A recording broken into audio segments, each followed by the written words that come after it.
Hi everyone, welcome to my YouTube channel JK Tutoring. In this video we will be looking at entrepreneurs and the characteristics of entrepreneurs. This is essential for all entrepreneurs out there, for all startup businesses and for students who are studying business studies. So what is an entrepreneur? An individual who undertakes the risk associated with creating, organising and owning their own business is an entrepreneur. What are the personal characteristics of successful entrepreneurs? So you need to be persistent, you need to be creative. Without being creative, you won't have a unique selling point for your business. You need to be responsible, especially if you're a sole trader. Starting up by yourself, you need to be able to take all the responsibility of any debt incurred, which is called unlimited liability. You need to be inquisitive, goal-orientated, so you need to have your goals in mind. You need to have your aims and objectives set. So your objectives are your small steps to meet your aim. You need to be independent. You need to be self-confident. Without being confident, you won't be able to go through with the process. And finally, you need to be a risk taker. Without taking risks, you won't be able to know what you can achieve. You might not be able to get your return on your capital invested if you do not take a risk. So all businesses are very risky to take. However, why have I put risk taker in the colour red? Well, this is because in exam boards do not see risk taker as a characteristic. Therefore, it is important to know that when the question in the exam asks you about the characteristics of entrepreneurs, you will need to use the ones that I've listed there or some other ones such as being determined or motivated. However, risk taker, you will not be rewarded for that one.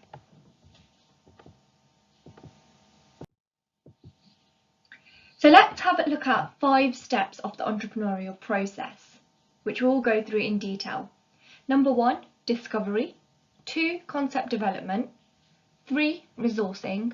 4, actualization. And 5, harvesting. So step 1 is discovery, and this is the stage in which you, the entrepreneur, generates your idea. So this is where you come up with your idea and recognise the opportunity in the market. You know there's a gap in the market and you'll start doing market research in order to meet consumer demand.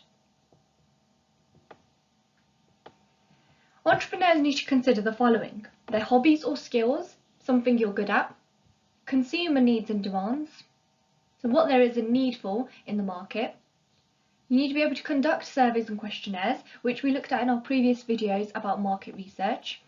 You need to be able to study the demographics of the market, so the age, gender, socialization. And step 2 is concept development. So you need to start developing your concept.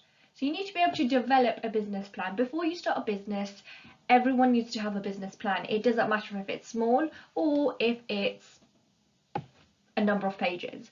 So this is a detailed proposal describing your business idea. You need to choose a location for your business. Is it online? Is it in a physical location? And you need to really look at the feasibility of that. So this comes under the 4 P's of the marketing mix, which we covered in our last video. You need to decide if the idea will need a patent or trademark, just so no one steals your idea. Step 3, resourcing. This is the stage in which you, the entrepreneur, will identify and acquire the financial, human and capital resources needed for the venture startup. If your business requires employees, you need to be able to hire them and have the hiring and recruitment process in place. If it's an online business, you may not need to worry about that so much.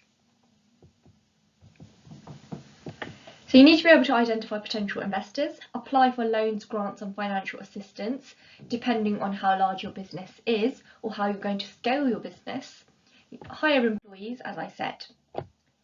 Step 4, actualization, and this is the stage in which the entrepreneur actually operates the business and utilises all the resources necessary to achieve its goals and objectives. So you'll need to prepare for the following, such as the grand opening of the business. It needs to be out there. You need to be able to market your business so they know about you. And day-to-day operations of the business. How are you going to be running? Step 5 is harvesting. This is the stage in which the entrepreneur decides on venture's future growth, development, or demise.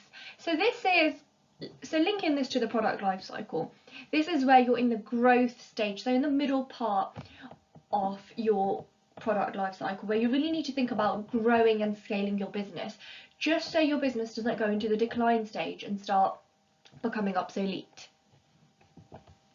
So you need to consider the following: the future plans for the business. Are you going to expand to additional locations? Is the company going to change its structure? So what we mean by structure is the ownership structure. Were you a sole trader before, so one person owning your business? And are you going to expand to a partnership where 2 or more people join your business? Or are you going to move straight on to becoming a franchise or an limited liability company? So you really need to think about these things when growing your business. So number 1, as I said, develop a business plan. Number 2, you need to think about your financing. Number 3, meeting your legal requirements. So that is the definition of a business plan if asked in an exam. And your business plan is essential as you can show it to potential investors and lenders, so the bank. You're more likely to get a loan from the bank if you show it to them. So business plans, as I said, are used to obtain financing, help organise your data, and provide a startup proposal, so an outline of your business. Let's have a look at some external and internal sources of finance, again, which you will learn in business studies. Are you going to acquire your financing or borrow your money from family and friends, or other businesses or employees? Are you going to do fundraising, crowdfunding, or set up a charity? So there's different types of things you'll need to think about when financing your business. Protecting your business is one of the main points. Once you've established your business idea, you'll need to be able to protect it, because anyone can steal the idea from you. So you need to think about your trademarks, patents, and copyrights. So these are the essential points in order to become a successful entrepreneur in 2020. So these are very important to have in place if you're a startup business or a developing business, and if you're a student studying business studies. So thank you all for watching, and if you did like this video, click the thumbs up icon below, leave a comment, subscribe, and share this video to who it may be useful to. Thank you.